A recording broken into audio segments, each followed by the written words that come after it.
L'IPD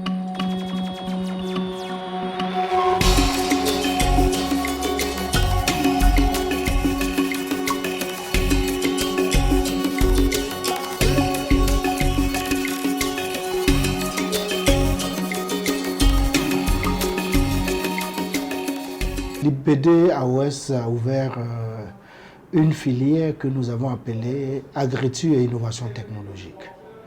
Vous voyez que dans un contexte de changement climatique, où nous devons donc définir et concevoir des mesures d'adaptation, alors l'innovation révèle toute son importance. Donc nous voulons qu'au terme de leur formation, les étudiants qui sortiront de ce département-là puissent être opérationnels avec en main de nouvelles technologies, techniques ou pratiques à même de booster la production agricole dans le contexte actuel des changements climatiques. Alors donc c'est dans ce cadre que nous avons initié et conçu des projets de recherche pour nous permettre de mettre au point un certain nombre de pratiques et techniques innovantes à même de booster la production agricole. Alors donc nous avons installé une station de recherche où on avait un site expérimental à l'intérieur où nous tentons de voir quelle combinaison de pratiques ou de techniques nous pouvons avoir pour avoir des options concrètes de gestion efficiente de l'eau, non seulement à la parcelle, mais aussi à l'échelle de tout le périmètre irrigué.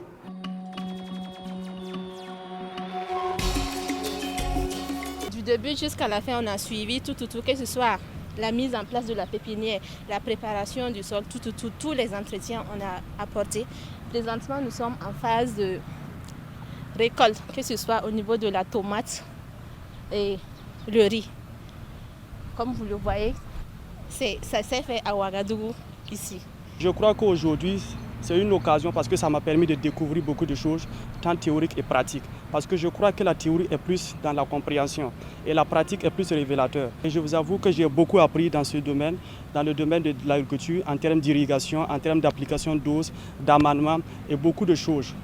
Et je crois que dans les jours à venir, sans mon professeur, je peux quand même essayer de gérer une exploitation agricole qui va me permettre aussi d'élargir aussi ma capacité de rendement en termes de connaissances théoriques, en termes de vision, pour aussi contribuer aussi à lutter contre l'autosuffisance alimentaire. C'était ma première fois de mettre quelque chose en pratique concernant l'agriculture. Et dès le début, on se plaignait qu'on devait mettre les travaux nous-mêmes. Mais à la longue, je trouvais que ça a été un côté bénéfique pour nous. Parce qu'on a pu voir, pu connaître les dures réalités du terrain. Et ça va plus nous permettre à pouvoir mettre d'autres cultures si jamais on n'a pas nos maîtres de stage à côté. Là, on comprend mieux les agriculteurs et les paysans, on les comprend mieux, les difficultés et tout ça. Donc ça nous permet de vraiment trouver les solutions adaptées pour améliorer les pratiques. Notre surface parcellaire est de 6 mètres carrés, c'est-à-dire 3 mètres sur 2 mètres.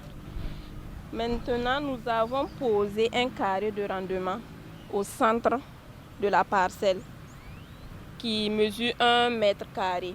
Et ensuite, nous avons posé des piquets au niveau de 15 plans selon la méthode des diagonales et des médianes. Et c'est ça que nous allons récolter et mesurer. D'abord compter le nombre de talles, le nombre de panicules, peser le poids de la paille, le poids des panicules. Voilà pourquoi nous avons mis dans des différents sachets pour pouvoir différencier chaque parcelle, puisque les parcelles, c'est différents traitements. Nous avons 3 traitements, à savoir la hauteur d'eau H10, la hauteur d'eau H750 et la hauteur d'eau H5.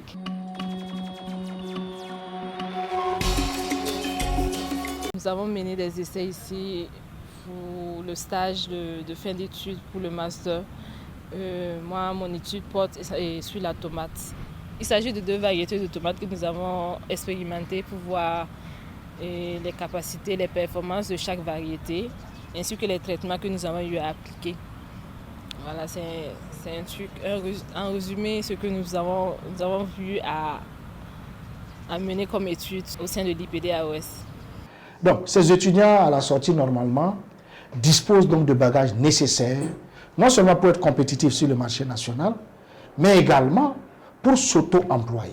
Et je crois qu'il serait intéressant également que les gens sachent que l'IPD dispose d'un site d'expérimentation et même nous disposons d'un site de production bio et que tout ça, c'est pour contribuer donc à ce que nos populations aient à manger, mais qu'ils mangent sain.